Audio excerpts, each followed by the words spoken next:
What's going on? Welcome back to the channel. So today when I talk to you about the trade desk, they just put out their earnings. I want to go over the absolute key takeaways from the earnings that you need to be aware of. Aside from that, go over some of the support and resistance points, data points, everything that you need to know. But first, make sure to hit that thumbs up. And with that, let's get right to it.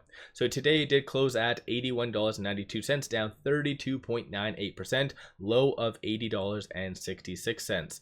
Looking at their earnings, they did beat on earnings per share, missed on revenue by 18.55 million, as well as gave not the best future guidance. So I'm going to talk about that, but ultimately the implied move for this earnings, so going into it, there was a anticipated move of roughly 22.66%. So today definitely blew that out of the water, but even just looking at this, you can kind of see that the anticipated move was kind of the most volatile earnings that they've ever had. So definitely kind of interesting in that regard. Aside from all of that though, today there was 74 million in calls, 413 million in puts.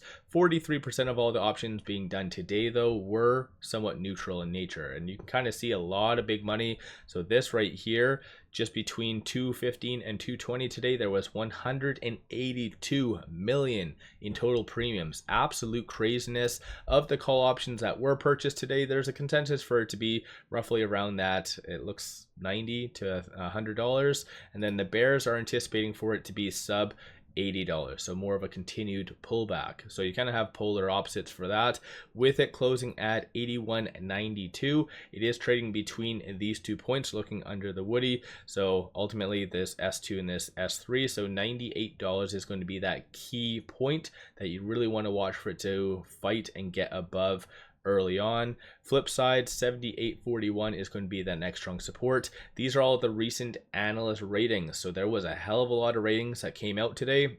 And so you had a downgrade 90, that seems to be the second worst one, Mark, who has a 64% success rating. You had a new all-time low rating, and that was $57, or sorry, I should clarify, not all-time low, but the new current low is $57. That was done by Benchmark, Mark, who has a 60% success rating. Aside from that, you had a lot of good buys right here, so ranging like 130, 135, 115. So despite the somewhat mixed data, you still see a lot of optimism. Even you had 145, a couple of 145s that did come out. As a consensus of all the ratings, $120.81 is that price target, representing a 47.47% upside from these prices. So let me know your viewpoint on that in the comments below. Like I said, I want to go over the absolute key highlights from the earnings that you kind of need to take away from all of that. So let me know your thoughts. Give yourself a shout out if you did buy the dip, if you sold.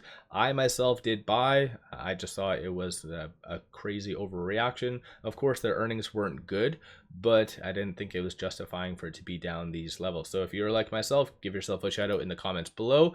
But with all that said, kind of just stay tuned. The trade desk outlines 17% revenue growth for Q1 2025 with recalibration initiatives. Earnings Call Insights, the Trade Desk, TTD, Q4 2024 Management View. CEO Jeff Green emphasized that 2024 was a record-breaking year, with total spend on the platform exceeding $12 billion and revenue surpassing $2.4 billion, reflecting 26% year-over-year growth. He acknowledged that the company did not meet its internal expectations for the first time in 33 quarters and attributed this to execution missteps. Strategic changes included the largest reorganization in the company's history, a focus on operational scalability, and a shift to agile product development teams. Green also highlighted an increased allocation of resources toward brand direct relationships, which grow 50% faster than the rest of the business. Two major announcements included the launch of the Ventura operating system for connected television, CTV, and the acquisition of Sincera, aimed at improving the supply chain for the open internet. CFO Laura Schenkein highlighted strong growth in CTV and retail media, as well as accelerating international expansion. She noted that Q4 revenue reached $741 million, with a 22% year-over-year increase, and adjusted EBITDA was $350 million with a 47% margin. Outlook. Management expects Q1 2025 revenue to be at least $575 million, representing 17% year-over-year growth. Adjusted EBITDA is projected to be approximately $145 million. CFO 𝗖𝗪𝗡𝗡𝗘𝗖𝗧 noted that political ad spend, which contributed approximately 1% to Q1 2024 revenue, will create a tougher comparable for Q1 2025. The company anticipates modest deleveraging in 2025 due to increased investments in infrastructure and senior talent recruitment, aligning with recalibration efforts to scale operations. Financial results. Q4 2024 revenue was $741 million compared to analysts' estimates of $759.6 million. Adjusted EPS of 59 cents compared to estimates of 7. For the full year, revenue totaled $2.4 billion, a 26% increase year-over-year, with $1 billion in adjusted EBITDA and over $600 million in free cash flow. CTV continued to lead growth, representing a high 40s% share of the business, with strong international performance. Mobile accounted for a mid-30s%, while display and audio made up a smaller share. Operating expenses, excluding stock-based compensation, increased 23% year-over-year to $416 million, primarily driven by investments in sales, marketing, and technology.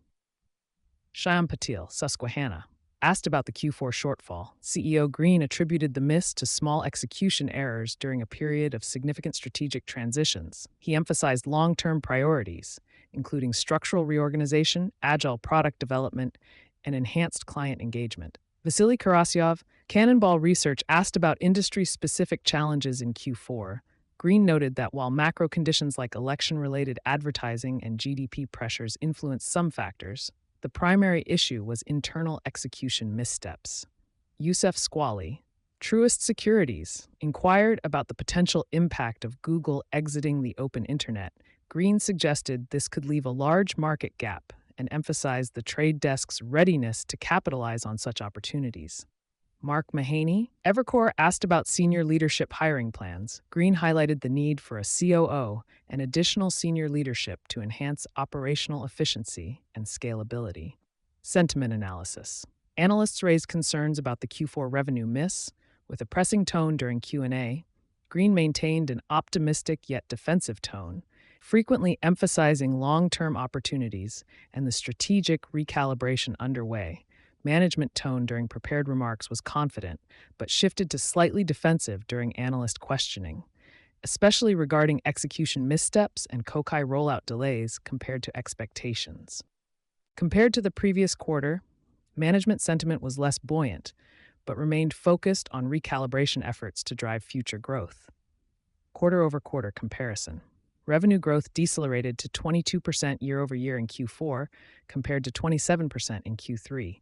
Adjusted EBITDA margin increased slightly from 41% in Q3 to 47% in Q4.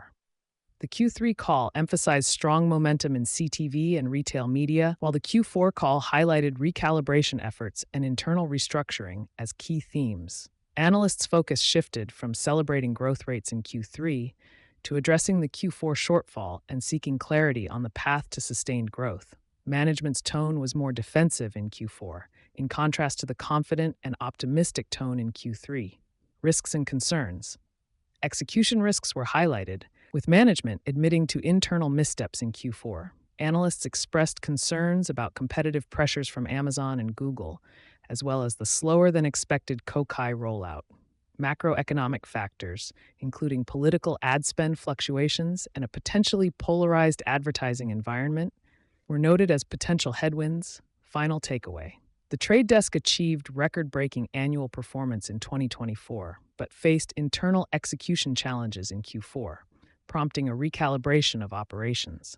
Management remains optimistic about long-term opportunities, particularly in CTV, retail media, and international markets. Strategic initiatives, including the adoption of 𝗖𝗧 and enhanced supply chain efficiencies through Sincera, aim to position the company for sustained growth amid a rapidly evolving digital advertising landscape.